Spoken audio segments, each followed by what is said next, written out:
હવે પીસમેલ distribution of cache, જ્યારે ભાગીદારી પેઢી એની બેલેન્સ શીટ આપી હોય, એનું પાકું સરવૈયું આપ્યું હોય, means girls and boys, balance sheet given for the partnership firm like this. For example, partners capital, then after accumulated profit are distributed among the partners in that profit sharing ratio. Partners loan, ભાગીદારની લોન આપી હોય, partners loan દિયા हुआ है, preferential creditor, secured creditor, unsecured creditor, all these are creditor, but the priorities differ. Okay, I will explain you how the priority is there. Supplier, bills payable, outstanding expense, loan of the wife, friends loan. So this kind of liabilities are given in the balance sheet of partnership firm, and assets are also given: fixed asset, current asset, cash bank, and accumulated losses. એકત્રિત નુકસાન, accumulated losses means what? એકત્રિત નુકસાન. ભાગીદારો વચ્ચે, જે પણ ભાગીદારો છે એમની વચ્ચે આ નુકસાન વહેંચવામાં આવે જૂના પ્રમાણમાં. So accumulated profit and accumulated losses are distributed among the partners in their profit and loss ratio. આટલું તમારે ધ્યાનમાં રાખવાનું. હવે આ ભાગીદારી પેઢી એની બેલેન્સ શીટ જે આપી છે, તમે 12મા ધોરણમાં ચેપ્ટર ભણી ગયા છો ભાગીદારી પેઢીનું વિસર્જન. Means girls and boys, you are already learned in the 12th standard dissolution of the partnership firm. At that time એવું એઝ્યુમ કરી લેવામાં આવતું હતું કે ભાઈ બધી જ અસેટ એક સાથે જ ઊભી થઈ જાય, એક સાથે જ રિયલાઇઝ થઈ જાય, બધી મિલકતો વેચાઈ જાય. All assets are realized at a one time, and then after out of that asset we have to disburse, we have to make the payment to different liabilities. Okay, તો girls and boys, હકીકતમાં તો પીસમેલ distribution of cache એમાં એવું possible, મતલબ ખરેખર તમે practical લાઈફમાં જુઓ તો એવું પોસિબલ જ ના હોય. તમે જ વિચાર કરો કે કોઈ પેઢીની બધી મિલકતો આપી છે, ફિક્સ અસેટ, આ ફિક્સ અસેટમાં બિલ્ડિંગ આવે, પ્લાન્ટ આવે, વેહિકલ આવે, ઇક્વિપમેન્ટ્સ આવે. શું બધી મિલકતો ધંધાની એક સાથે વેચાઈ જાય? ના, એવું ક્યારેય બને નહીં. તો મિલકત કઈ રીતે વેચાય? હોલે હોલે, ધીમે ધીમે, ગ્રેજ્યુઅલ રિયલાઇઝેશન ઓફ કેશ. અને જે રિયલાઇઝેશન થાય, જે પૈસા ઉપજે, out of that cash we have to repay all the liabilities, but according to their priority. That priority we have to understand, and all this about this chapter. Okay girls and boys, તો હવે આ balance શીટમાં બધી મિલકતો આપેલી છે, આ બધી મિલકતો ધીમે ધીમે ઉપજશે. assets realize gradually. out of this cash, out of the asset realized, we have to make the payment one after one. तो इसमें से कौन सी लायबिलिटी हम पहले पे करेंगे, कौन सी उसके बाद, कौन सी आखिर में, that we have to understand. Okay girls and boys, so all this about the liabilities payment.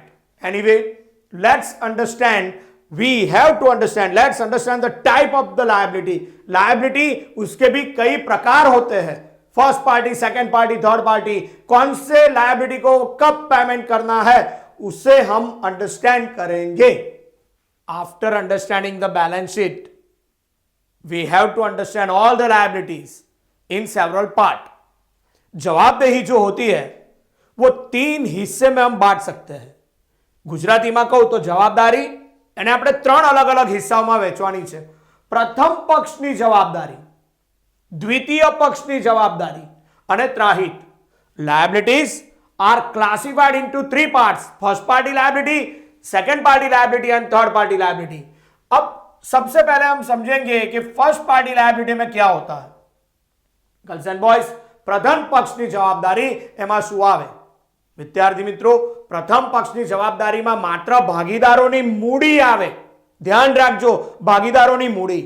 હા, આ મૂડી એને એડજસ્ટ કરવી પડે. જો એ જ બેલેન્સ શીટમાં એકત્રિત નફો અથવા નુકસાન આપ્યું હોય તો એની અસર આપવી પડશે. એકત્રિત નફો એ પ્લસ થશે અને એકત્રિત નુકસાન એ માઇનસ થશે. Girls and boys, I am repeating here, try to understand. First party liability means what? Partners capital. हाँ, उसी बैलेंस शीट में अगर हमें एक्यूमुलेटेड प्रॉफिट और एक्यूमुलेटेड लॉसेस दिए हुए हैं तो एक्यूमुलेटेड प्रॉफिट वो हम कैपिटल में प्लस करेंगे और एक्यूमुलेटेड लॉसेस वो माइनस करेंगे और इस तरह से जो एक्चुअल कैपिटल है उसमें प्रॉफिट प्लस और लॉस माइनस करने के बाद जो एडजस्टेड कैपिटल आएगी उसे हम बोलेंगे first party liability. Is it clear? Fine. Then second party. Second party liability means what? Second party liability means only partners loan. सिर्फ और सिर्फ पार्टनर्स लोन. ગુજરાતીમાં ભાગીદારની લોન. ભાગીદાર સિવાય કોઈની પણ નહીં. બેંકની લોન હોય, પિતાની લોન હોય, પતિની લોન હોય, મિત્રની લોન હોય, આ બધી લોન ના આવે. એ બધું થર્ડ પાર્ટીમાં જશે. વિદ્યાર્થી મિત્રો માત્ર ને માત્ર ભાગીદારની લોન, partners loan only are considered to be second party liability and other than all other liability other than first party and second party all liabilities are considered to be outside liability, that is third party liability. मतलब ભાગીદારની મૂડી અને ભાગીદારની loan એ સિવાય તમામ પ્રકારનું દેવું એને માત્ર બાહ્ય દેવું, ત્રાહિત પક્ષનું દેવું કહીશું, જેની અંદર ઘણા બધા પ્રકાર પાછા પડી શકે. ફોર એક્ઝામ્પલ પ્રેફરન્શિયલ ક્રેડિટર, ગુજરાતીમાં પસંદગીના લેણદાર, સિક્યોર્ડ ક્રેડિટર, એવા ક્રેડિટર જેને આપણે સિક્યુરિટીમાં કંઈક ને કંઈક આપ્યું હોય, કંઈક ગીરવે આપ્યું હોય. મતલબ શું? આપણે બેંક પાસે 10 લાખ રૂપિયાની લોન લીધી, બદલામાં 10 લાખના ફર્નિચર અથવા મશીનરી એને ગીરવે આપ્યા. તો girls and boys A secured creditor કહેવાય. અનસિક્યોર્ડ ક્રેડિટર એટલે આપણે કોઈકની પાસે નાણાં લીધા પણ બદલામાં સિક્યુરિટી સ્વરૂપે કશું આપ્યું નથી, તો એ અનસિક્યોર્ડ છે. અને કન્ટીજન્ટ લાયબિલિટી ગુજરાતીમાં કહેવાશે અનિશ્ચિત જવાબદારી. મતલબ કોઈ પર્ટિક્યુલર ઇવેન્ટમાં આ જવાબદારી ચૂકવવાની થાય પણ ખરી અને ના પણ થાય. મતલબ જે જવાબદારીનું ઠેકાણું ના હોય, કદાચ પૈસા ચૂકવવાના થાય અથવા ના થાય. For example discounted bills, bill receivable discounted with bank. ગુજરાતીમાં કહું તો લેણી હુંડી જે આપણે બેંકમાં વટાવેલ હોય તો વટાવેલ લેણી હુંડી એક કન્ટીજન્ટ લાયબિલિટી કહેવાશે. તો ધ્યાન રાખજો, liabilities are classified into 4 parts. Preferential creditor, હવે ડિટેલમાં જઈએ.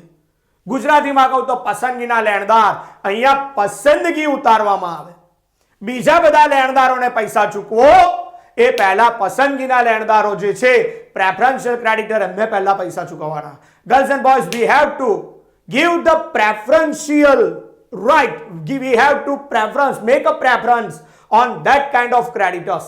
मतलब और क्रेडिटर को पैसा दो उससे पहले हमें इनको प्रेफरेंस देना है, प्रायोरिटी देनी है अबाउट द पेमेंट. कौन सी?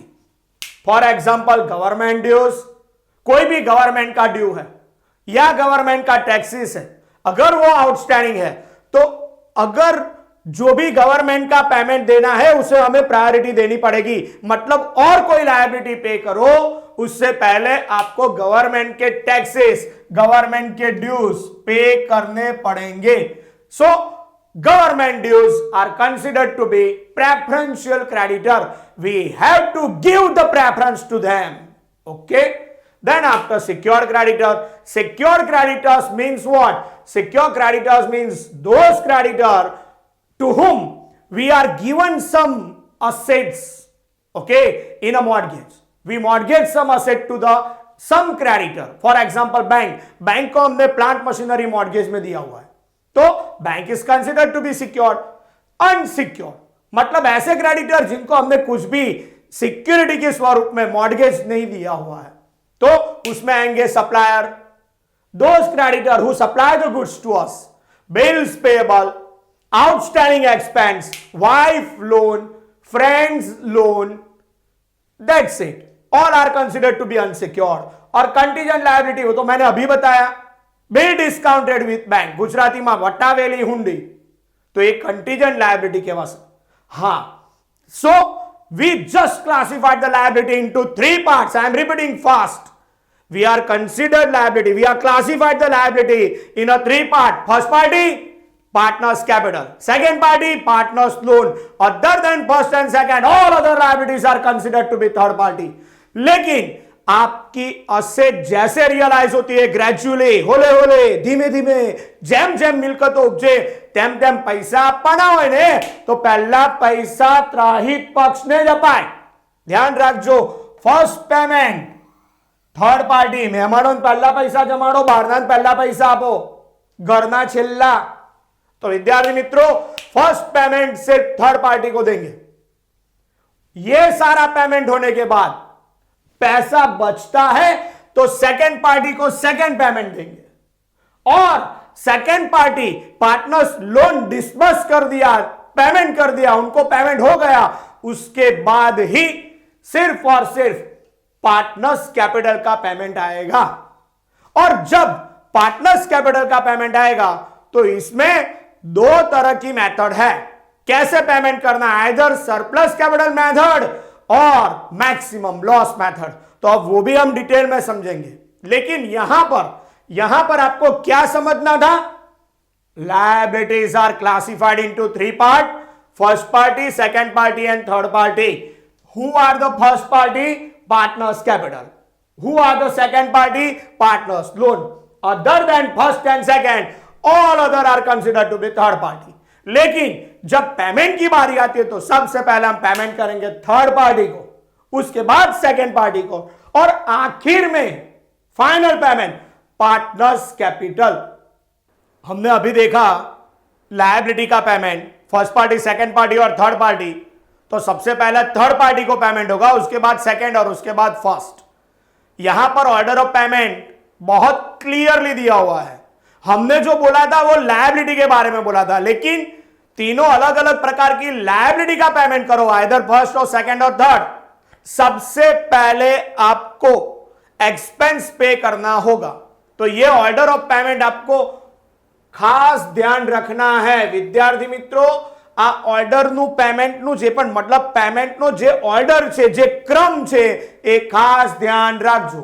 સૌથી પહેલા વિસર્જન ખર્ચ, રિયલાઇઝેશન એક્સપેન્સ ધ્યાનમાં રાખજો.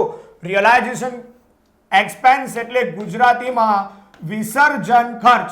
આ વિસર્જન ખર્ચ એ પહેલા ચૂકવાય અથવા એનું પ્રોવિઝન કરાય. ખર્ચો કદાચ થોડો મોડો આવવાનો હોય તો પણ જેટલો ભવિષ્યમાં ખર્ચો આવવાનો છે 5000 10000 તમે જે એસમ્પશન કરો એ वो estimated realisation expense you have to provide for, you have to make the provision for realisation expense first. तो सबसे पहले हम एक्सपेंस पे करेंगे. कौन सा? Realisation. After payment of realisation expense और after make the provision of realisation expense you have to pay the liability. और liability में तो ऑलरेडी मैं बोल चुका कि सबसे पहले हम किसे पेमेंट देंगे? थर्ड पार्टी को. लेकिन थर्ड पार्टी को जब भी पेमेंट करो तो थर्ड पार्टी को जब पेमेंट करो उसमें सबसे पहले कौन? That is important.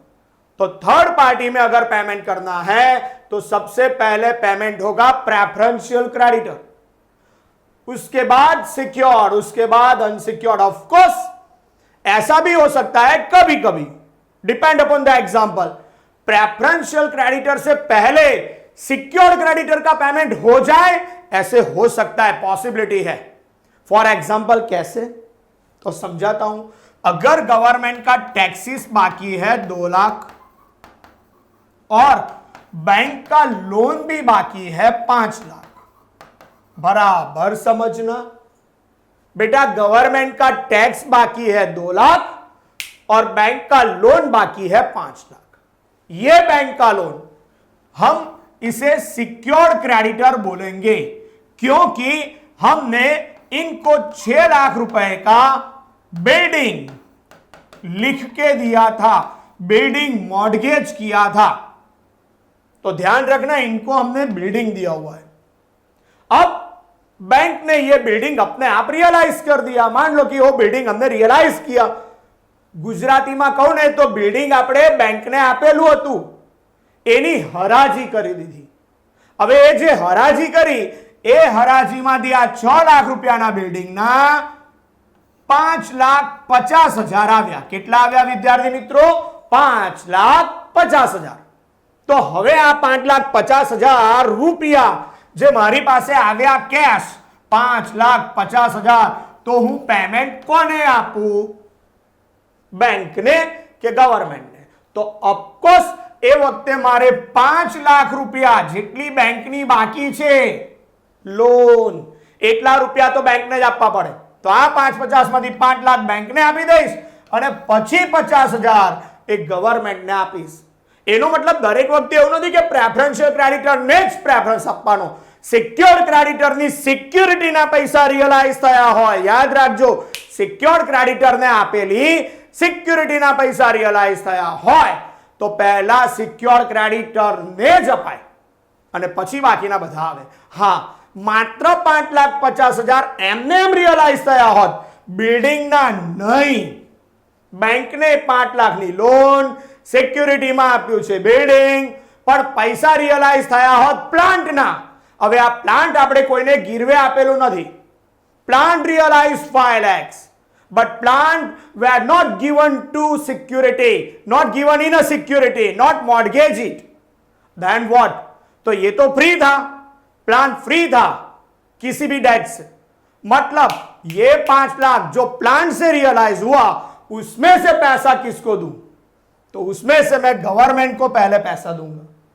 तो 5 लाख में से 2 लाख प्रेफरेंशियल क्रेडिटर को देना है, उसके बाद और सारे क्रेडिटर आएंगे depend upon the circumstances. Is that clear? तो ये आपको खास ध्यान रखना है. तो सबसे पहले हम पे करेंगे रियलाइजेशन एक्सपेंस, गुजरातीમાં વિસર્જન ખર્ચ.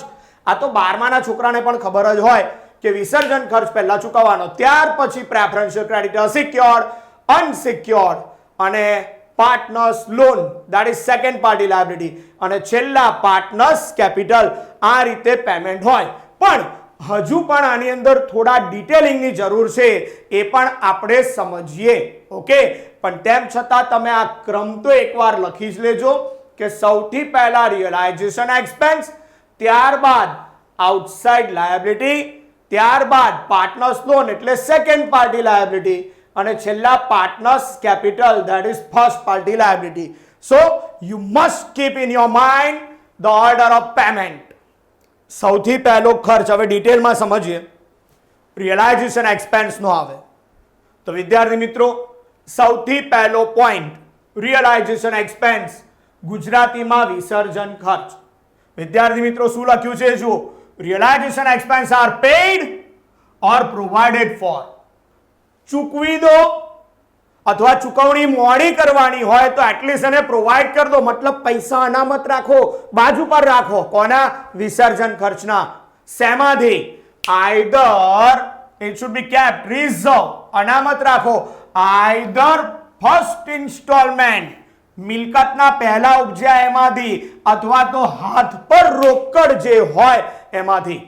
એનો મતલબ ધંધા પાસે કંઈક ને કંઈક મિલકત હતી, હાથ પર રોકડા હતા 50,000, અને મને એવું લાગે છે કે વિસર્જનનો 10,000 ખર્ચો ભવિષ્યમાં આવશે, તો મારે સૌથી પહેલા વિસર્જનના 10,000 એ પ્રોવાઈડ કરવા પડે. We must provide realization expense out of the first cash on hand or first realization of asset. Okay, we have to provide or pay whatever. Okay, तो गर्ल्स एंड बॉयज सबसे पहले हम पे करेंगे, that is what realisation expense. अगर payment late करना है तो भी उसको प्रोवाइड करना पड़ेगा. गुजरातीમાં કહું તો તમારે એનું પ્રોવિઝન રાખવું પડે, રૂપિયા બાજુ પર મૂકવા પડે. ઓકે, તો સૌથી પહેલા સોલ્યુશન કરીશું વિસર્જન ખર્ચ. આ તમારે લખી રાખવાનું. હા, હું તમને આની પીડીએફ પણ સેન્ડ કરી શકું છું, પણ એના માટે તમારે આજે ને આજે આપણી એપ્લિકેશન ડાઉનલોડ કરવી જ પડે અને કંપનીના નંબર ઉપર વોટ્સઅપ મેસેજ કરો એટલે તમને બધી વસ્તુઓ પ્રોવાઈડ થશે. રિયલાઇઝેશન ખર્ચ ચૂકવ્યા પછી હવે થર્ડ પાર્ટી લાયબિલિટી આવે, ને થર્ડ પાર્ટી લાયબિલિટીમાં સૌથી પહેલા પ્રેફરન્શિયલ ક્રેડિટર. પ્રેફરન્શિયલ ક્રેડિટર એટલે પસંદગીના લેણદારો, જેના ઉપર પસંદગી ઉતારવામાં આવે છે. કઈ બાબતની પસંદગી? પેમેન્ટ બાબતની કે ભાઈ તને પહેલા પસંદગી આપીએ છીએ, તારા ઉપર પસંદગી ઉતારીએ છીએ, તને પહેલા પેમેન્ટ આપીશું.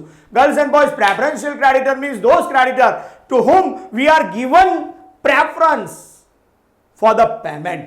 हम उन्हें प्रेफरेंस दे रहे हैं किसके लिए? पेमेंट करने के लिए कि भाई आपको पैसा पहले मिलेगा. So who are the preferential creditor?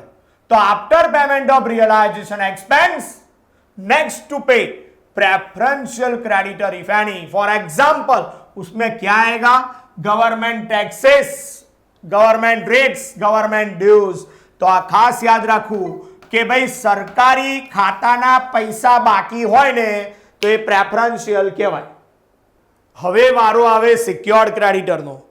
વિદ્યાર્થી મિત્રો, તમને પહેલા તો સમજ પડવી જોઈએ કે ભાઈ સિક્યોર્ડ ક્રેડિટર એટલે કોણ. સિક્યોર્ડ ક્રેડિટર આપણે કોને કહીશું? That is important.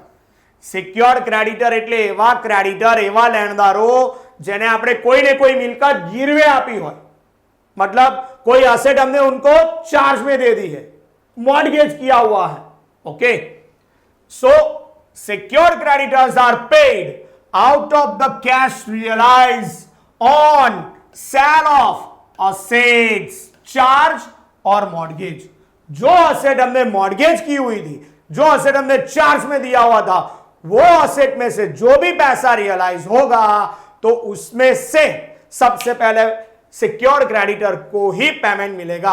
However, if asset other than asset mortgage are realised first, then secure creditors are treated as unsecured. बराबर समझो आ वाक्य. मानो कि बैंक पास में 5 लाख ની લોન લીધી છે. વિદ્યાર્થી મિત્રો ખાસ સમજો. We borrow the loan from the bank and given plant and machinery in a security. બરાબર સમજો. પ્લાન્ટ અને મશીનરી ગીરવે આપ્યા. હવે પ્લાન્ટ અને મશીનરી ગીરવે આપ્યા, એના પૈસા ના ઉપજ્યા પણ कोई अदर असेट ना पैसा उपजा. मतलब हमने बैंक से लोन बोरो किया और बैंक को प्लांट एंड मशीनरी मॉर्गेज कर दिया, चार्ज में दे दिया. Other than plant and machinery some other asset realise, furniture का पैसा रियलाइज हुआ तो क्या करेंगे? तो अब फर्नीचर का पैसा रियलाइज होगा, वो भी बैंक को देंगे? नहीं. तो अब सिक्योर्ड क्रेडिटर को क्या ट्रीट करना चाहिए? When asset realise other than mortgage asset, asset realise other than mortgage asset, asset realise furniture here, that is other than mortgage asset, plant and machinery, other than plant machinery. Then realization from furniture, realization from other asset than the mortgage asset, we have to consider the secured creditor also unsecured. Here all other creditors are considered to be similar, so secured creditor are also treated as a unsecured. The secured creditors are treated as an unsecured creditor till realisation of the mortgage asset. मतलब secured asset जब realise होगी तब ही, मतलब secured creditor को जो mortgage किया हुआ है वो असेट रियलाइज होगी तब ही हम लोग इन्हें पेमेंट सबसे पहले देंगे. For example, payment to be made all the creditors rateably, proportionately till realisation of charge asset. જે અસેટ આપણે ગીરવે મૂકી છે એના સિવાય બીજી કોઈ પણ અસેટ રિયલાઇઝ થાય તો જે પેમેન્ટ સિક્યોર ને આપવાનું હોય કે અનસિક્યોર ને આપવાનું હોય એ પ્રપોઝનેટલી, પ્રમાણસર આપીશું. ફોર એક્ઝામ્પલ, સિક્યોર ક્રેડિટરના 2 લાખ છે અને અનસિક્યોરના 3 લાખ છે અને આપણી પાસે માની લો કે 50,000 રૂપિયા ઉપજ્યા. એવી અસેટના કે જે અસેટ આપણે ગીરવે નથી મૂકી તો સિક્યોર હોય કે અનસિક્યોર્ડ હોય, both are same, similar, but we have to make the payment of this 50 according to that dues in the ratio of claim. that is secured creditor 2 માંગે છે, અનસિક્યોર્ડ ક્રેડિટર 3, તો આ 50,000 ને આપણે 2:3 માં પેમેન્ટ કરીશું. That's it. તો secured creditor એને માત્ર પૈસા ત્યારે જ પ્રાયોરિટીમાં આપવાના જ્યારે એને આપેલી અસેટ, એને મોર્ગેજ કરેલી અસેટના પૈસા રિયલાઇઝ થાય. સિક્યોર્ડ ક્રેડિટરનું પેમેન્ટ થાય પછી અનસિક્યોર્ડનો વારો આવે. After setting secured creditor, unsecured creditors are settled. If the available cash is not sufficient to clear all unsecured creditor, it is distributed ratably among all unsecured creditor. એનો મતલબ secured ક્રેડિટરને પૈસા ચૂકવ્યા પછી unsecured ક્રેડિટરના પેમેન્ટનો વારો આવે. વિદ્યાર્થી મિત્રો ખાસ ધ્યાન રાખજો, પણ અનસિક્યોર્ડ ક્રેડિટર એ પણ 1, 2 ને 3 છે તો, અને પૈસા ઇનફ નથી તો मानी लो कदाच आ पहलो क्रेडिटर, बदा अनसिक्योर है, ध्यान रखो, ऑल आर अनसिक्योर क्रेडिटर, और पहला जो क्रेडिटर है वो 50,000 रुपए हमसे मांग रहा है, दूसरा 1 लाख मांग रहा है, और तीसरा 2 लाख रुपए मांग रहा है. इन सब का इतना रुपया हमारे पास बाकी था, हमें मतलब हमें पेमेंट करना बाकी है इनको. अब ये जो ड्यू है, तो अगर हमारे पास मान लो कि 1.5 लाख रुपए रियलाइज होते हैं तो हम पेमेंट कैसे करेंगे? इसको 50, इसको लाख ऐसे दे देंगे? नहीं, रेटेबली प्रपोर्शनेटली देना है. मतलब इसका रेशियो निकालना है. इनका क्लेम क्या है, इनका पैसा ड्यू कितना है, कितना पैसा बकाया है, कितना बाकी है, ड्यू अमाउंट 50, 1 लाख और 2 लाख. तो रेशियो क्या हुआ? Claim 50, 1, 50 into 2, 1 lakh, 50 into 4, 2 lakhs. That's it. तो what is the ratio?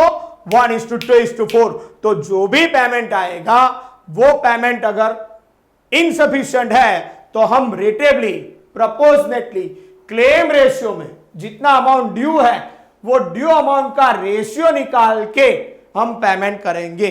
That's it. अब सारी लायबिलिटी पेमेंट हो गई. Preferential creditors are cleared, secured, unsecured, all the payments are cleared. So after payment of third party liability, अब बारी आएगी अगर हमारे पास पैसा है तो partners loan. So after setting creditors, partners loan are settled in the proportion of their respective claim. मतलब क्या? अगर पार्टनर की लोन वो एक पार्टनर की नहीं है लेकिन 2 पार्टनर की है, मतलब मान लो मिस्टर एज लोन वो भी पार्टनर है, मिस्टर बीज लोन वो भी पार्टनर है. अगर इसकी लोन 1 लाख है और दूसरा बी उसकी लोन 2 लाख है तो, और हमारे पास जो पैसा रियलाइज हुआ वो सिर्फ 50,000 रियलाइज हुआ, तो हम ये 50,000 किसको देंगे? ए को या बी को? According to their claim, proportionate. इसका रेशियो आएगा 1, इसका रेशियो आएगा 2. तो ये जो रेशियो है 1:2, उसी हिसाब से हम 50,000 को डिस्ट्रीब्यूट करके दोनों पार्टनर की लोन का पेमेंट करेंगे proportionately according to their claim ratio. So after making the payment of third party liability, now we have to pay the second party liability. Second party liability means partners loan. और अगर partner की loan एक के बजाय ज्यादा है तो सारे पार्टनर्स की लोन को हम रेटेबली प्रोपोर्शनेटली पे करेंगे. After making the payment of third party and second party, now we have to disburse, we have to make the payment to first party liability, मतलब partners capital.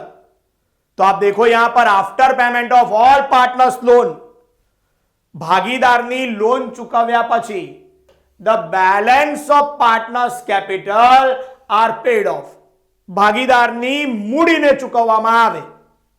Before the balance of partners capital are paid off, ભાગીદારની મૂડીને ચૂકવતા પહેલા prudent measure, adequate provision, પૂરતા પ્રમાણમાં પૈસા અનામત રાખવા, બાજુ પર રાખવા, for कंटीजेंट लायबिलिटी, अनिश्चित जवाबदारी. मतलब थर्ड पार्टी का पेमेंट हो गया, सेकंड पार्टी का पेमेंट हो गया, अब बारी है फर्स्ट पार्टी की.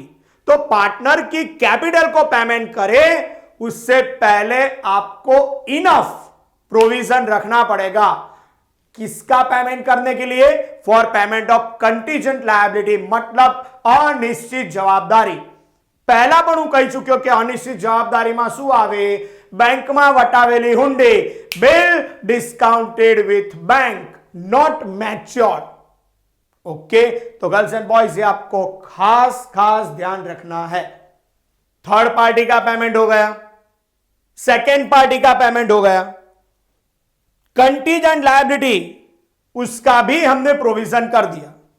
अब सिर्फ और सिर्फ फर्स्ट पार्टी मतलब पार्टनर्स की कैपिटल को पेमेंट करना है, तो जब पार्टनर की कैपिटल को पेमेंट करना होगा तो पिसमेल डिस्ट्रीब्यूशन ऑफ कैश एडॉप्ट हो जाएगा। मतलब पार्टनर को हम पैसा पिसमेल डिस्ट्रीब्यूशन ऑफ कैश मेथड से देंगे। उसमें कैसे पेमेंट करते that is important. The capital contributed by the partners में और may not be in their profit sharing ratio. हां, जो पार्टनर का कैपिटल होता है वो अगर प्रॉफिट शेयरिंग रेशियो में हो भी सकता है, नहीं भी हो सकता।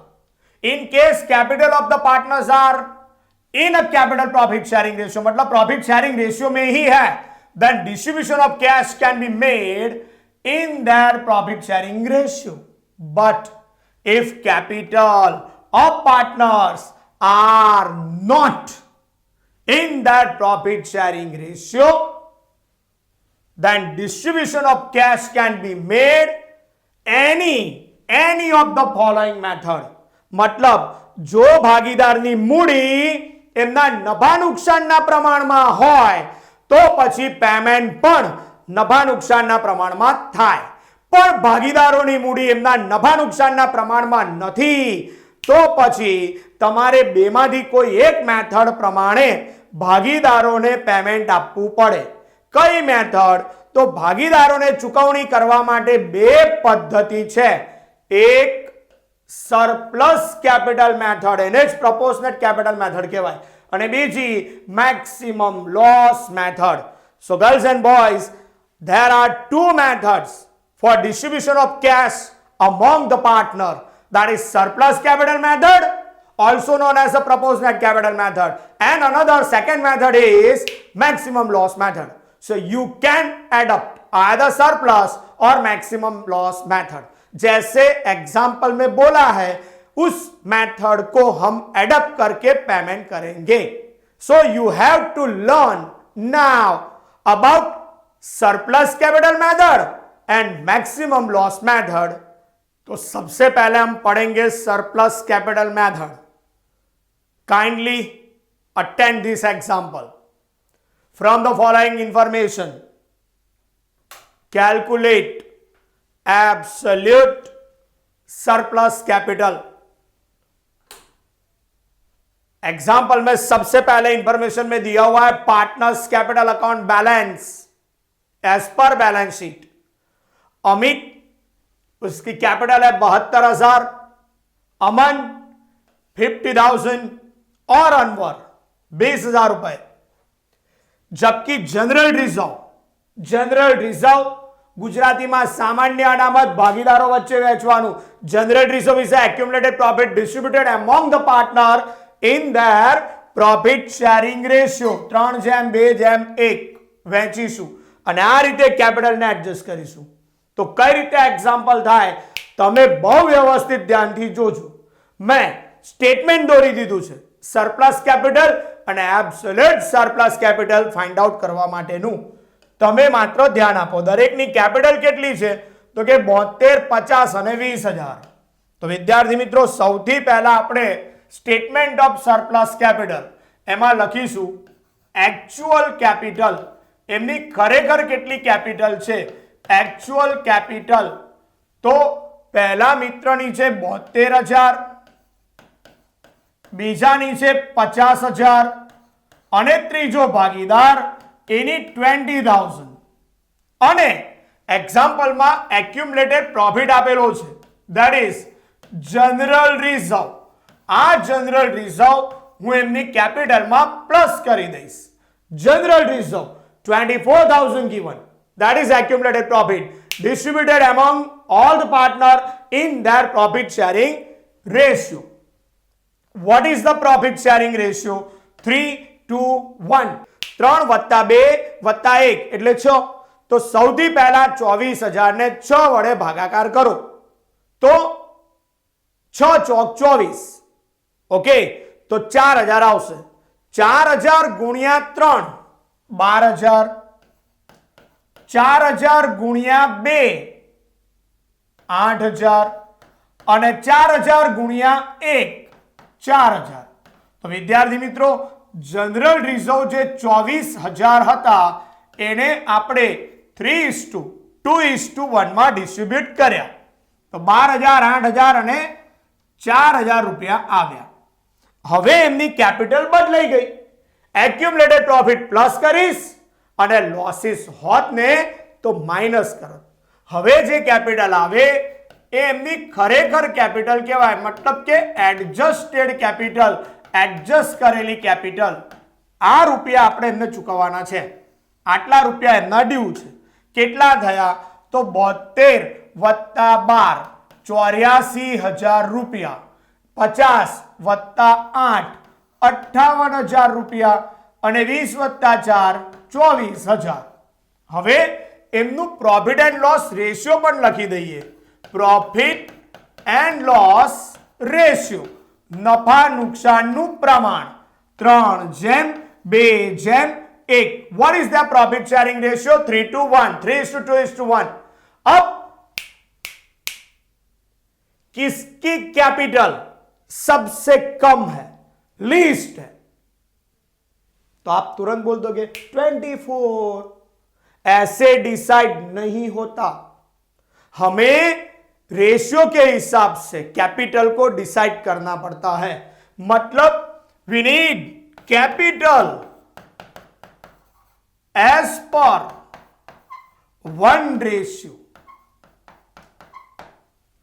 याद रखना, we need capital as per 1 ratio. तो पहला जो पार्टनर है अमित, उसकी 84 है और उसका रेशियो 3 है. तो 84 को हम 3 से डिवाइड करेंगे तो कितना आएगा? 28,000. तो इसकी कैपिटल उसके एक रेशियो के हिसाब से 28,000 हो जाएगा. बाद में इसकी कैपिटल 58 है और उसका रेशियो 2 रेशियो से 58, तो 1 रेशियो से कितना? तो इसको डिवाइड कर लो तो डेफिनेटली 29,000. और अब इसे 1 से डिवाइड करो. 24,000 डिवाइडेड बाय 1, सो 24,000. अब आप तीनों की कैपिटल को कंपेयर कर सकते हो अकॉर्डिंग टू 1 रेशियो. तो सबसे कम कैपिटल किसकी है? तो डेफिनेटली सबसे कम अनवर की है. अनवर, उसकी सबसे कम कैपिटल है. दूसरे क्रमांक में अमित की है. अमित अनवर से ज्यादा है लेकिन अमन से कम है. और सबसे ज्यादा कैपिटल ऑफ कोर्स अमन की है. वो बात आप ध्यान में रखो. तो सबसे कम कैपिटल, સૌથી ઓછી મૂડી અનવરની છે, બીજા ક્રમે ઓછી મૂડી અમિતની છે, જ્યારે અમન એના પૈસા સૌથી વધારે છે. જેની કેપિટલ ઓછી હોય, જેની કેપિટલ ઓછી હોય એની કેપિટલને, એની મેઇન કેપિટલને તમારે પાયા સ્વરૂપ ગણવી. जिसकी कैपिटल सबसे कम है उसकी एडजस्टेड कैपिटल को बेस बनाओ. तो इसकी एडजस्टेड कैपिटल 24 है, इसे हम बेस बनाएंगे. गुजराती में पाया स्वरूपे मूडी, बेस कैपिटल. और इसके कैपिटल को बेस बना के बाकी के 2 पार्टनर की कैपिटल हम तय करेंगे. कैसे? तो आप देखो, ये अनवर जो है उसका रेशियो कितना है? 1. जब 1 रेशियो है तब उसकी कैपिटल कितनी है? Adjusted capital 24,000. अब समझो, ये अमन जो है उसका रेशियो कितना है? तो कि 2.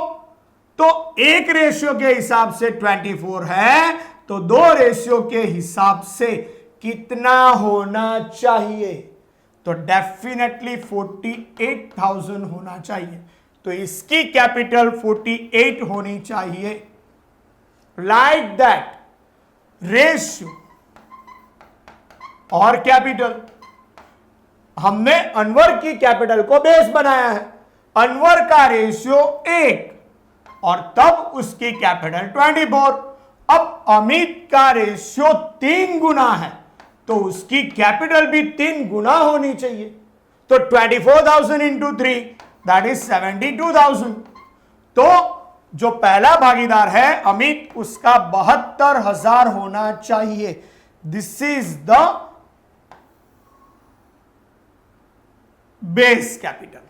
अब बेस कैपिटल के हिसाब से हम डिसाइड करेंगे कितना पैसा किसका ज्यादा है। अब देखो अमित, उसका 72,000 होना चाहिए, लेकिन है ज्यादा 84, एडजस्टेड कैपिटल 84 है, तो 72 होना चाहिए, लेकिन एक्चुअली 84 है, तो कितना ज्यादा है? 12,000। अमन, उसका 48 होना चाहिए, लेकिन कितना ज्यादा है कितना? 58। कितना ज्यादा है? 10,000। और इसकी तो बेस है, मतलब इसकी कोई ज्यादा कैपिटल नहीं थी, तो ये जो ज्यादा कैपिटल है, ज्यादा मतलब surplus, this is known as surplus capital. तो ये दोनों की surplus 12 plus 10,000, total 22,000 surplus capital है। ये आपको ध्यान में रखना है।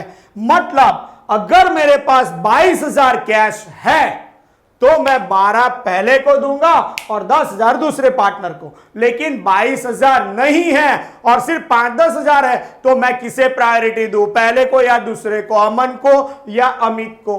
तो अगेन क्वेश्चन मार्क अराइज। तो अब इन दोनों में झगड़ा हो जाएगा, तो इनका झगड़ा भी सॉल्व करते हैं। अब इन दोनों में से किसकी कैपिटल कम थी? तो आप देखो, सबसे पहले कम थी अनवर की, बाद में दूसरे नंबर पे अमित की। तो अमित की कैपिटल को फिर से बेस बनाएंगे, फिर से रिवाइज बेस कैपिटल। तो अब ऊपर वाला पोर्शन अभी टेम्पररी भूल जाओ, अब यही कैपिटल है 12 और 10, और अमित का बेस बनाना है, तो अमित 12,000। तो बेटा इसका रेशियो है 3 गुना 3 और कैपिटल 12। तो जबकि 3 रेशियो है तब 12,000 है, तो इसका रेशियो तो सिर्फ 2 था, तो कितनी कैपिटल होनी चाहिए? तो ऑफकोर्स 3 रेशियो से 12, तो 2 रेशियो से कितना? तो डेफिनेटली 8,000 रुपए, तो 8,000 होना चाहिए। That's it. अब कितना ज्यादा है वो देखते हैं। इसका होना चाहिए 12, है भी 12, तो कुछ भी ज्यादा नहीं है। इसका होना चाहिए 8 और है 10, तो 2,000 ज्यादा है। इसे हम बोलेंगे एब्सोल्यूट सरप्लस कैपिटल। विद्यार्थी मित्रों, आ ध्यान રાખવાનું, ઘણી વાર તો આ એકલું સ્ટેટમેન્ટ પૂછાઈ જાય કે ભાઈ એબ્સોલ્યુટ સરપ્લસ કેપિટલ શોધી આપો, તો આ એક જ સ્ટેટમેન્ટમાં કાર્યક્રમ પૂરો થઈ ગયો, અને આને આધારે પેમેન્ટનો ક્રમ નક્કી થાય।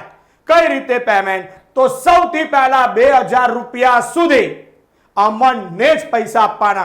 500 આવે તોય અમનને, 1000 આવે તોય અમનને, ક્યાં સુધી? જ્યાં સુધી 2,000 રૂપિયા પહેલા પૂરા ના થઈ જાય, જ્યાં સુધી એબ્સોલ્યુટ સરપ્લસ કેપિટલ 2,000 અમનને ના ચૂકવાઈ જાય, ત્યાં સુધી માત્ર ને માત્ર અમનને જ પૈસા આપવાના। 200 આયા, 500 આયા, 1000 આયા, 2,000 ચૂકવી ના દો ત્યાં સુધી પૂરેપૂરા અમનને આપો 2,000 રૂપિયા સુધી। તો આ પેમેન્ટની સ્ટ્રીમ થઈ। તો યાદ રાખજો કઈ રીતે લખાય, તો પહેલા 2,000 રૂપિયા સુધી, પહેલા 2,000 એટલે first up to 2,000 rupees, only and only we have to make the payment to Aman। हाँ, 2,000 खत्म हो जाए उसके बाद टोटल कितना सरप्लस था? 22। ये 22 में से ही 2,000 हमने पे किए, तो अब रह गए 22 में से 2 दे दिए, तो 20,000 रहे। अब 20,000 पे किसका हक होगा? तो दोनों का।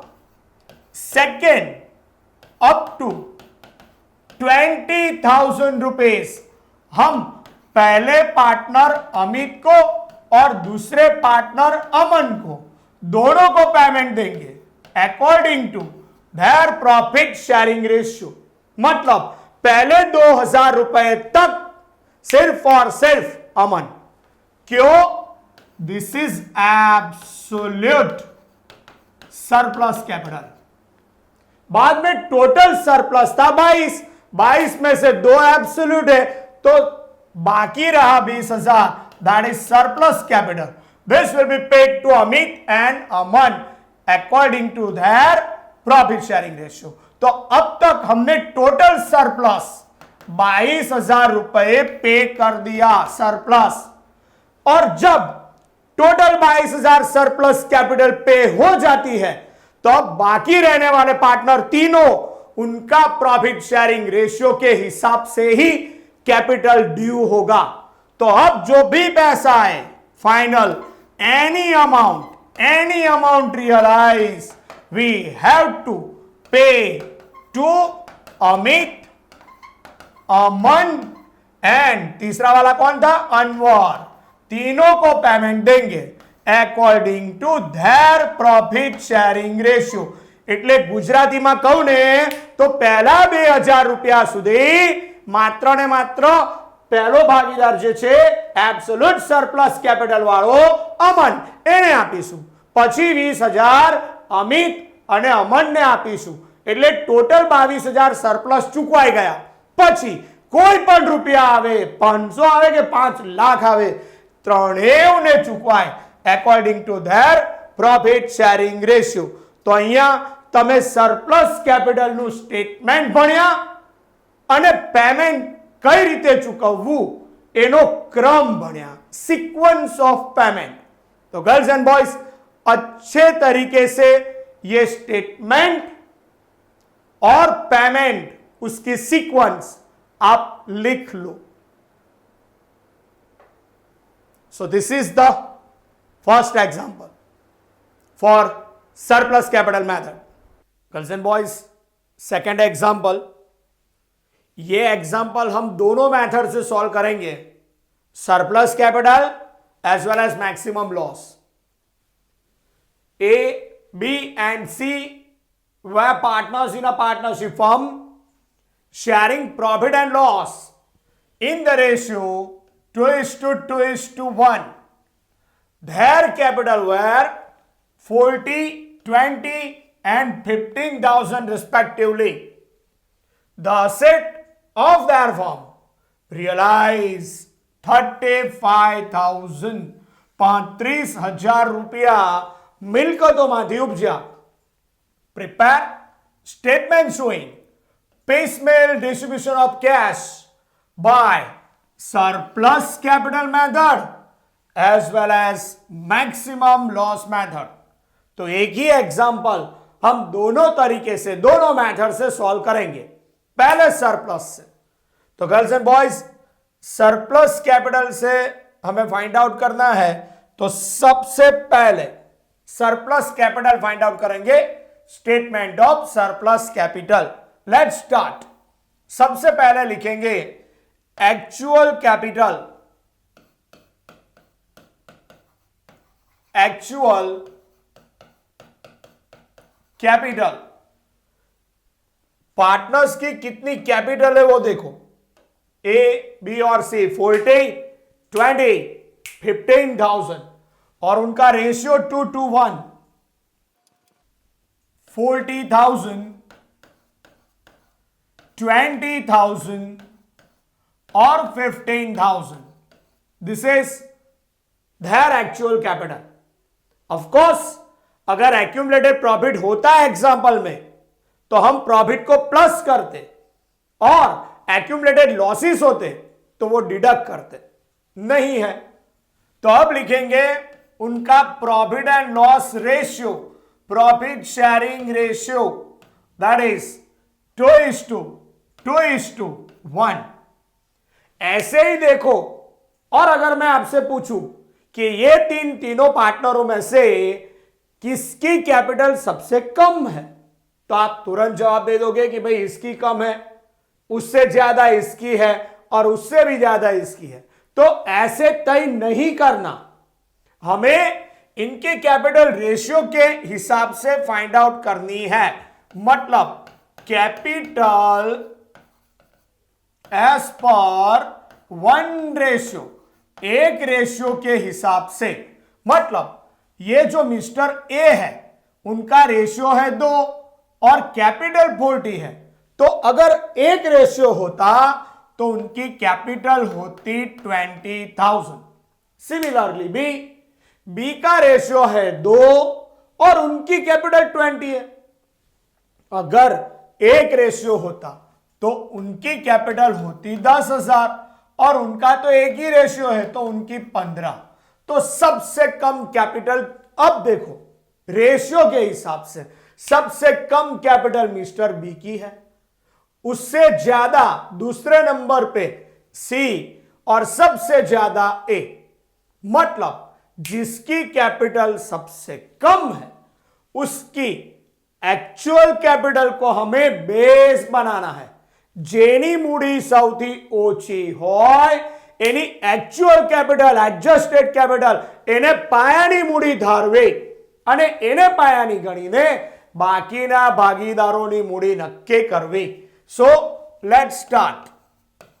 बेस कैपिटल, जिसकी कैपिटल सबसे कम है उसकी कैपिटल को हम बेस बनाएंगे। अब आप देखो इसका रेशियो 2 है तो कैपिटल 20 है, इसका भी रेशियो 2 ही है तो कैपिटल कितना होना चाहिए? Of course 20।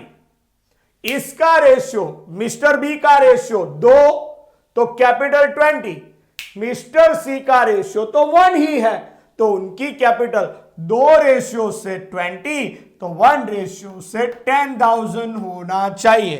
अगर इससे कोई अमाउंट ज्यादा होगी तो उसे हम बोलेंगे surplus capital. So let's check whose capital is surplus. सबसे पहले चेक करो मिस्टर ए, 20 होनी चाहिए और है एक्चुअल में 40। So there are 20,000 excess surplus. Mister B 20 होनी चाहिए, 20 कुछ भी ज्यादा नहीं है। से 10 होनी चाहिए, 15 है तो 5,000 रुपए ज्यादा है। मतलब टोटल सरप्लस कैपिटल हो गई 25,000। That's it. दोनों की मिला के, किसकी? ए की और सी, दोनों की मिला के 25,000। लेकिन फिर से झगड़ा हो जाएगा, इन दोनों में प्रायोरिटी किसे दे? So now we have to find out absolute surplus. तो सबसे कम किसकी थी? बी की। दूसरे क्रमांक पे सी। तो अब ऊपर वाला पोर्शन छोड़ दो, यही कैपिटल है ऐसे एज्यूम कर लो। तो अब इन दोनों में कम मिस्टर सी की है तो इस कैपिटल को फिर से बेस बनाएंगे और उसे बोलेंगे रिवाइज बेस कैपिटल। तो रिवाइज बेस कैपिटल 5,000। अब इसका रेशियो 1 तो कैपिटल 5, इसका रेशियो 2 तो कैपिटल कितना होना चाहिए? Of course 10,000। इससे जो भी ज्यादा है उसे बोलेंगे एब्सोल्यूट सरप्लस। 10 होना चाहिए, 20 है, कितना ज्यादा? तो 10,000। इसका कुछ भी नहीं, कुछ भी नहीं। This is known as absolute surplus capital.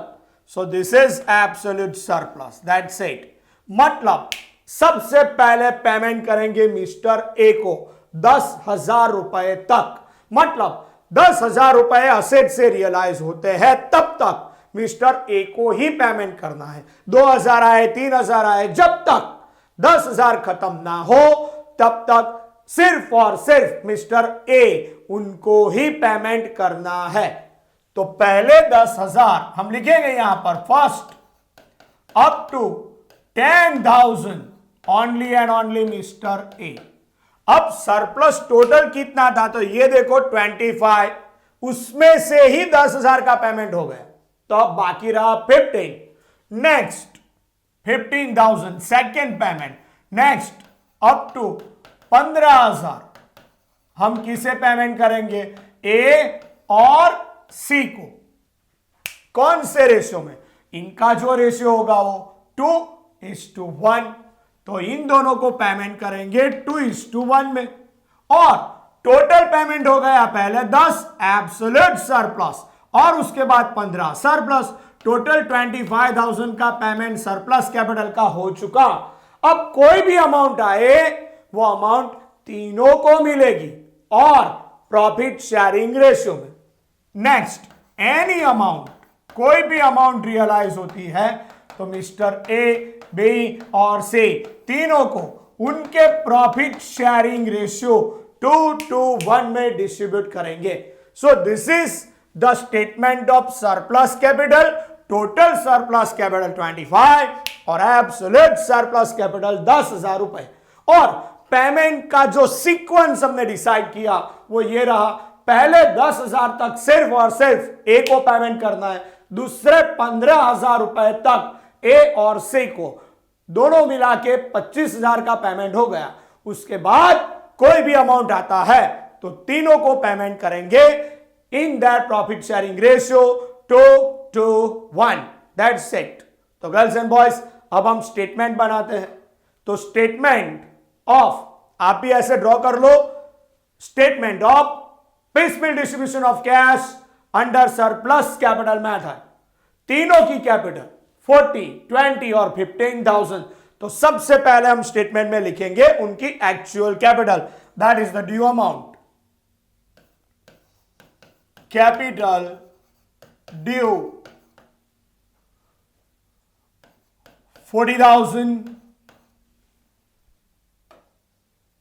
20 और 15, 20,000 और 15,000. उसके बाद हम असेट को सेल करेंगे और देखते हैं कितना पैसा रियलाइज हुआ. तो एक इंस्टॉलमेंट रियलाइज हुआ है. The asset of their firm realise at 35,000. तो 35,000 रुपए हमको मिले हैं. तो उसे हम यहां पर प्लस करेंगे. Plus amount realise, asset realise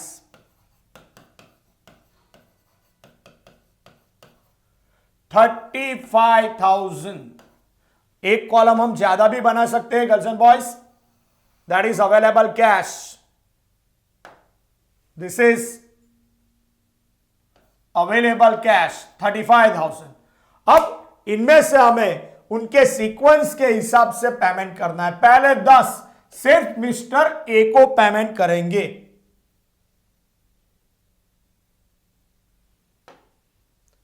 तो पहले 10,000 हम सिर्फ ए को पेमेंट करेंगे. लेस पेड टू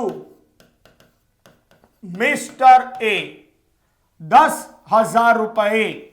चलो इनको 10,000 पेमेंट कर दो. तो अब कितने रुपए हमारे पास बचते हैं वो देखो. कोई बोलेगा सर ए को ही पेमेंट क्यों, केम खाली ए માટે પ્રેમ ઉભરાયો?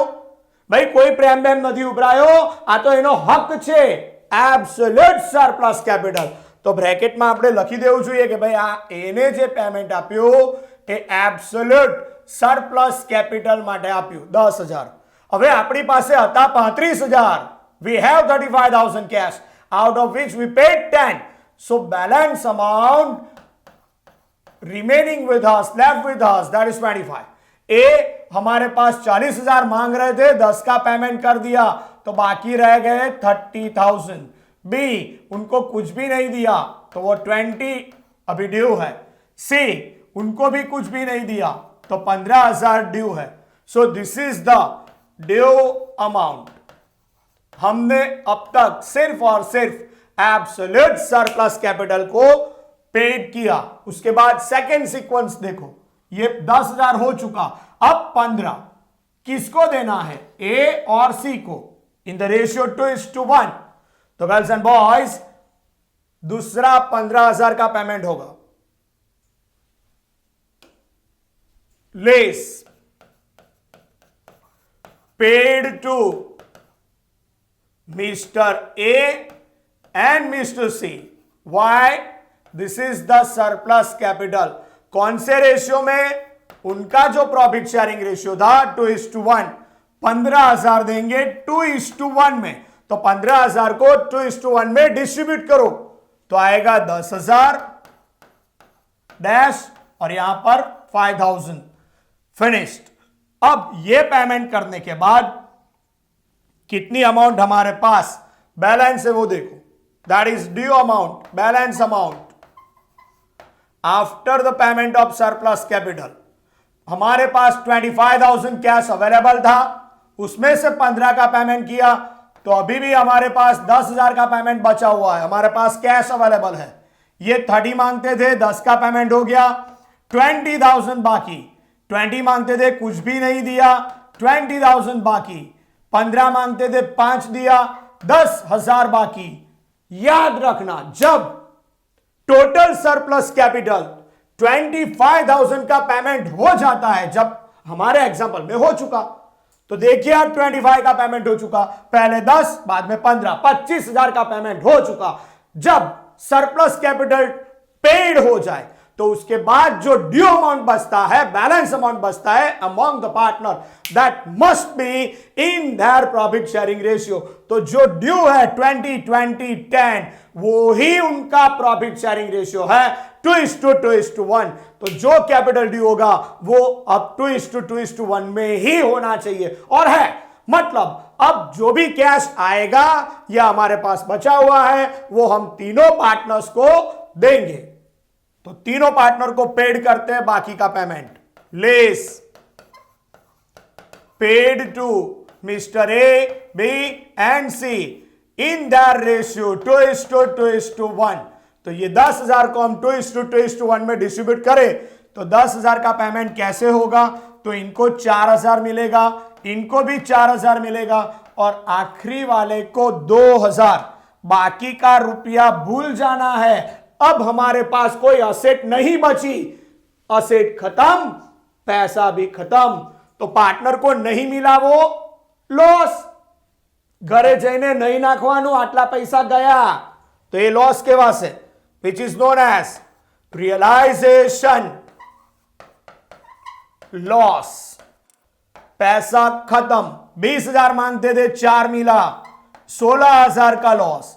20 मांगते थे, इनको भी 4 मिला, 16,000 का लॉस। 10 मांगते थे, 2,000 मिला, 8,000 का लॉस। तो यहां पर ये जो लॉस गया वो भी इनके प्रॉफिट शेयरिंग रेशियो में है, दैट इज 2:2:1। लेकिन आप ऐसे लिखेंगे नहीं 2:2:1, ये तो मैंने समझाने के लिए लिखा, that's it.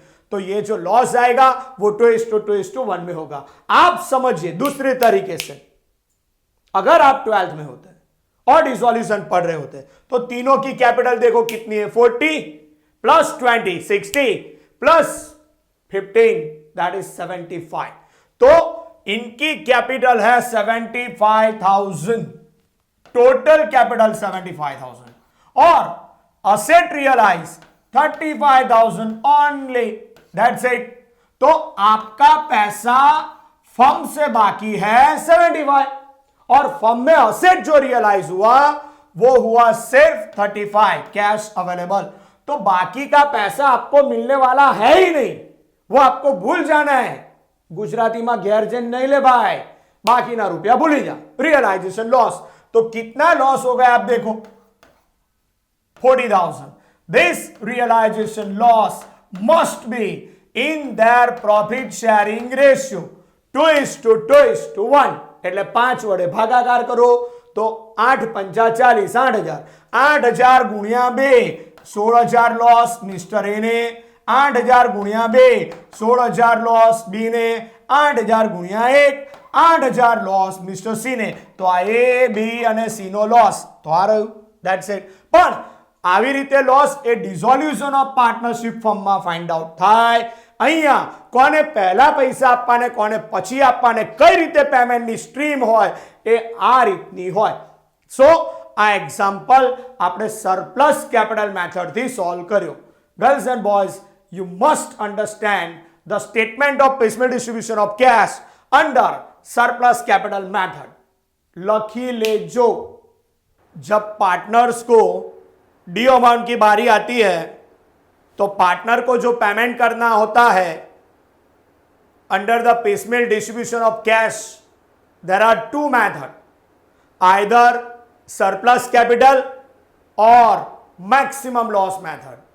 Last two example we calculated as per surplus capital method। Now we are going to solve same example, example number 2, as per maximum loss method। बेटा मैक्सिमम लॉस यहां पर आपको एज्यूम करके चलना है कि जो भी असेट रियलाइज हो रही है, मानो एक बार हो रही है, दो बार हो रही है या चार बार हो रही है, हर एक बार हम एज्यूम करेंगे कि ये जो कैश रियलाइज हुआ वो आखिरी बार हुआ, इसके बाद कोई भी कैश रियलाइज होने वाला नहीं है, ऐसा एज्यूम करके चलना है। और मैक्सिमम लॉस वो हम पार्टनर के बीच में डिस्ट्रीब्यूट करेंगे according to their profit sharing ratio, और कितना पैसा मिलेगा वो डिसाइड करेंगे। अगर मान लो किसी पार्टनर का कैपिटल 40,000 है पर उसका लॉस जो है वो मान के चलो कि 50,000 आ गए, तो क्या करेंगे? जस्ट अ मोमेंट, इससे पहले और एक इलस्ट्रेट करता हूं। मान लो आपने स्टूडेंट्स, आपने बिजनेस में इन्वेस्ट किया हुआ है 40,000 और आपका कैपिटल कंट्रीब्यूशन फर्म में है 40,000 और आपको 30,000 लॉस बेर करना पड़ रहा है। मतलब અલ્યા તે રોક્યા છે ધંધામાં 40 અને તારા હિસ્સાનું નુકસાન 30, તો ધંધો તને કેટલા રૂપિયા પાછા આપે? सीधी सी बात है, 10,000 रुपए आपको रिफंड करेगी, आपको पेमेंट करेगी। That's it. यस और नो? यस। लेकिन आपका कैपिटल है 40 और आपका लॉस कैपिटल से ज्यादा हो गया 50, तो ये कैसे होगा? आपको 10,000 लाना पड़ेगा, तो ये जो 10,000 है वो तो नेगेटिव हो गया। तो पेड़ी फर्म, पार्टनरशिप फर्म आपको पैसा नहीं देगी, आपको देना पड़े, ऐसी सिचुएशन है।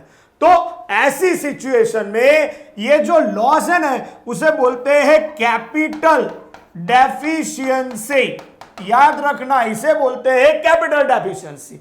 And this kind of capital deficiency should be distributed among remaining solvent partners। ये जो लॉस होगा, कैपिटल डेफिशिएंसी होगी, वो दूसरे, मानो ये ए का लॉस है तो ये लॉस बी और सी, अगर यहां पर कैपिटल डेफिशिएंसी आती है, माइनस में आंसर आता है, तो वो लॉस कैपिटल डेफिशिएंसी गिना जाएगा।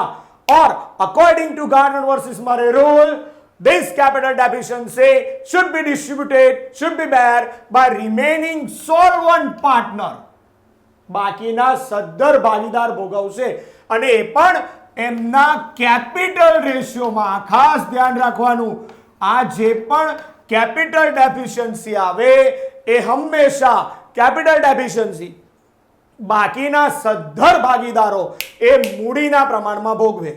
According to Gardner versus Murray rule, if there is a capital deficiency in one partner, then it should be bear by remaining solvent partner in their capital ratio। આટલું યાદ રાખવાનું। Anyway, let's start। આપણે કઈ રીતે આ workout કરવું, that is important। Okay, તો આ લોકોની જે કેપિટલ ડ્યુ હતી એની વાત કરીએ। પહેલા તો આ બધું હું ઇરેઝ કરી દઉં। Now try to understand, જે પણ પૈસા ડ્યુ હતા તે ડ્યુ અમાઉન્ટ, ભાઈ આમના હતા 40,000, then 20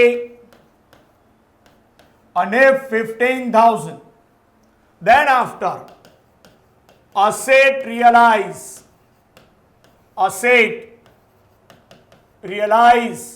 પૈસા આવ્યા, કેશમાં લખ્યા 35,000, then how to distribute, how to work out? Say here, working note number 1, ત્રણ ભાગીદારો એ, બી અને सी, आ ત્રણેયની कैपिटल, इन तीनों की कैपिटल कितनी है? तो इन तीनों का पैसा जो ड्यू था वो है 40,000, 20,000 और 15,000। मतलब टोटल कितना हुआ? तो टोटल हो गया 40, 20, 60 और 15, 75,000। अब ये 75 हमें तीनों को मिला के पे करना है। अब हमारे पास असेट कितना रियलाइज हुआ? 35,000 कैश रियलाइज। मतलब बाकी का रुपया जो बकाया है वो हम पे नहीं कर सकते। अगर आगे कोई इंस्टॉलमेंट रियलाइज होने वाला हो तो भी हम एज्यूम करेंगे कोई फर्दर इंस्टॉलमेंट रियलाइज नहीं हो रहा. મતલબ ભાગીદારો મળીને માંગે છે 75 અને આપણી પાસે છે માત્ર 35. એનો મતલબ 40,000 રૂપિયાનો લોસ જવાનો જ છે. આ 40,000 રૂપિયાના લોસને કહેવાય મેક્સિમમ લોસ. આ લોસ એમના નફા નુકસાનના પ્રમાણમાં વેચાય. Maximum loss should be distributed among the partners in their profit sharing ratio 2:1. मतलब कितना होगा 16,000, यहां पर भी 16,000 और इनको 8,000 रुपए. That's it. इतना लॉस जाने वाला है. तो अब हम किसको कितना पेमेंट करेंगे दैट इज इंपॉर्टेंट. जे रुपया વધશે એટલું પેમેન્ટ આપવાનું. બરાબર સમજો. મિસ્ટર એ ધંધામાં રોક્યા કેટલા 40. એના હિસ્સાનું નુકસાન કેટલું 16.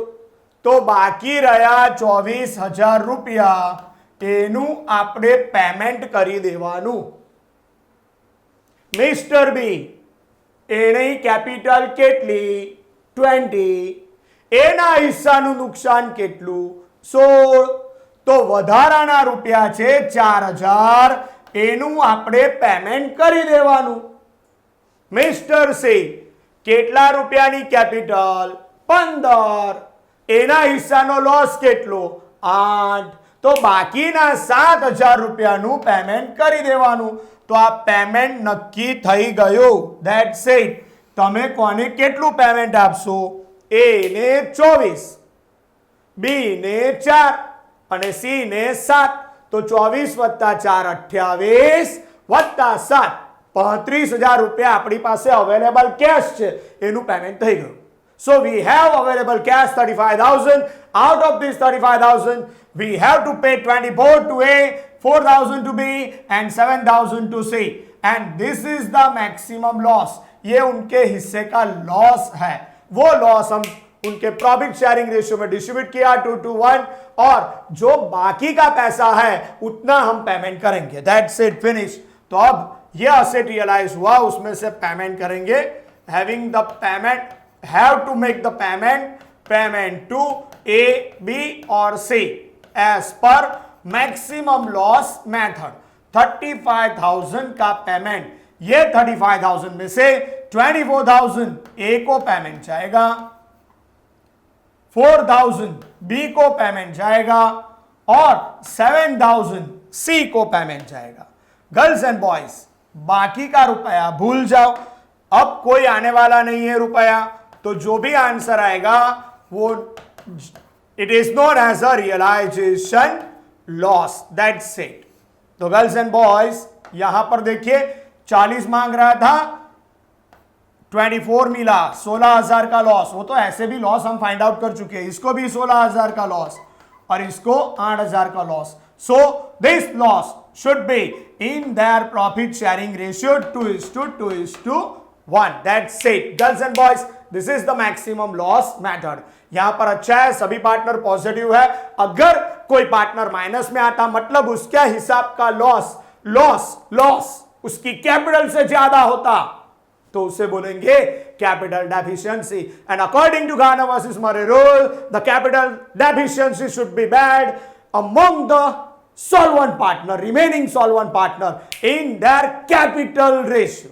ओके तो ये एग्जांपल हमने सॉल्व किया according to maximum loss method. લખી રાખજો. તો એક જ એક્ઝામ્પલ એ આપણે સરપ્લસ કેપિટલ મેથડ થી અને મેક્સિમમ લોસ મેથડ થી ગણી નાખ્યું.